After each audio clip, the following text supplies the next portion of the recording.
I think we make films about people's stories, and there's certainly an attraction to.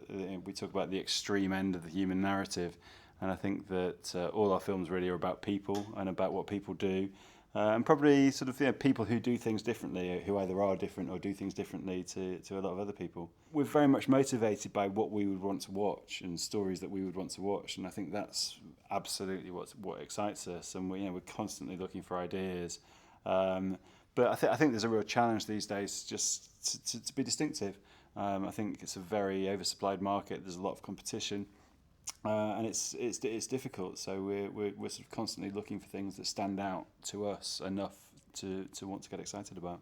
We have a development team. I've got a couple of development producers and APs who've worked for me for a long time, and we're quite in tune with the sort of things that we find appealing. And I think that in this day and age, you need to find ways of telling stories. It's not just how about we do something about this. And I think a lot of people over the years have thought, oh, we could do something about gypsy weddings. But a very talented assistant producer, Jenny, no longer an assistant producer, Jenny Popperwell, came to me with the idea, fully formed. How about look at these dresses? How about we do something about the gypsy community through these extreme weddings? And the way that we're going to do it is that I found the woman who makes their dresses, and she's going to get us access. So it's really from that perspective, all down to her, and she should be very proud of herself. We then put together a pitch proposal with some just fantastic photos off the internet, and initially it got turned down a couple of times. So it's far from it was far from a slam dunk. It was seen as a very risky commission, and certainly one commissioning editor rejected it, saying it was very niche and would never rate. So that's what we're constantly up against. You think you've got something that's a slam dunk, you're constantly surprised, and more often than not, you're surprised in the wrong way. It's very difficult to second guess what commissioners are looking for. Then we got a development, shot a taste tape. They absolutely loved it, and we went straight into production. And that, I think, really important to remember. It was a single. Our aspiration for it was a single documentary. We never could have envisaged the hit series that it became. We always thought it would be a fantastic single documentary.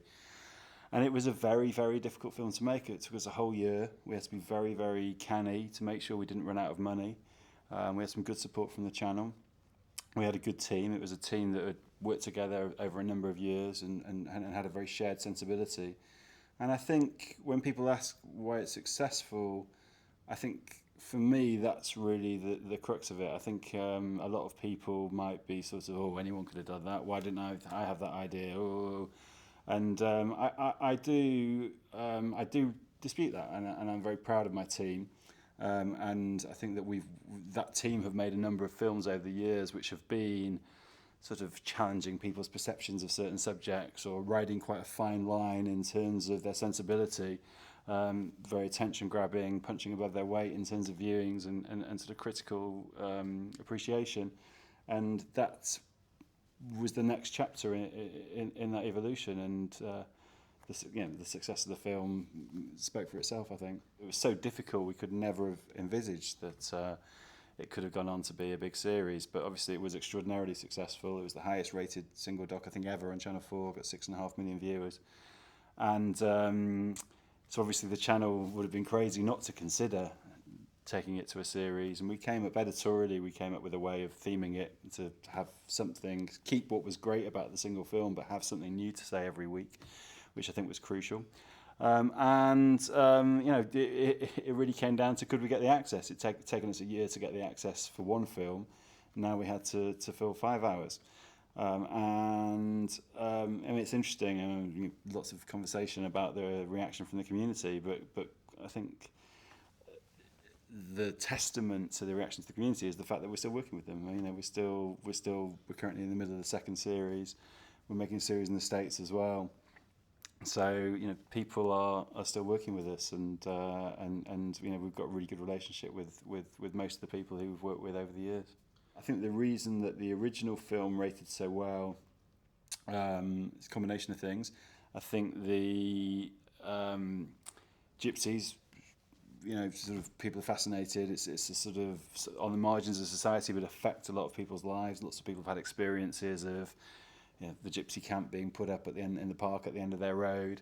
Lots of stereotypes, which we were trying to sort of use to our advantage in terms of showing a different side of the story.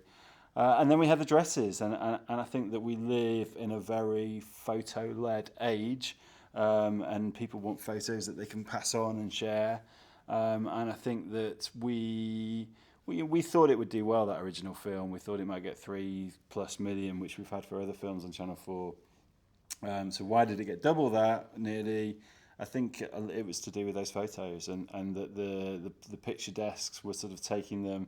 We weren't just getting pick of the days in the TV section, we were getting full page in the tabloids, big galleries on the newspaper websites. It was getting picked up in Heat magazine. It was one of the most viewed clips they'd ever had.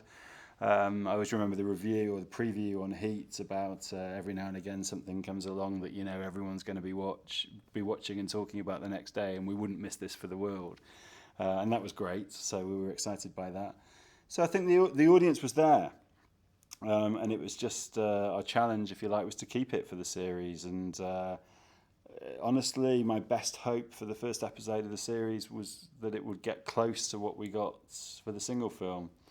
And the first one did better than the single film had done, and then it grew through the next 4 episodes. So no one was more surprised than we were. But it was never. I mean, it's just important to make the point that rewinding, it was come up with a documentary idea you're excited about, be excited to make it, think that you would want to watch it, and that's what motivated us. We were never thinking, this could get 6 million viewers. That's just wouldn't even have entered our mind.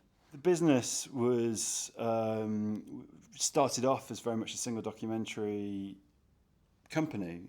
We've sort of built ourselves in single documentaries, and it's still very much a big part of what we do. But we've grown, and I think that a couple of things have happened around the same time. Mark Soldinger, who's the MD of the company, moved to LA and has really established a proper foothold in the industry over there.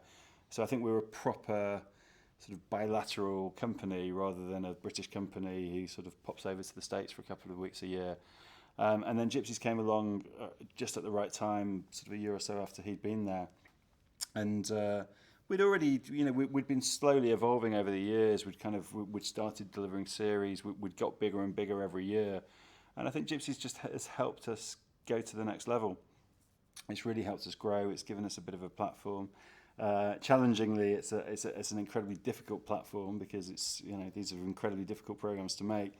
But there's no question it's given us a boost. I mean, we were sort of being recognised in peer polls, in your magazine and broadcast as well, which we're incredibly proud of.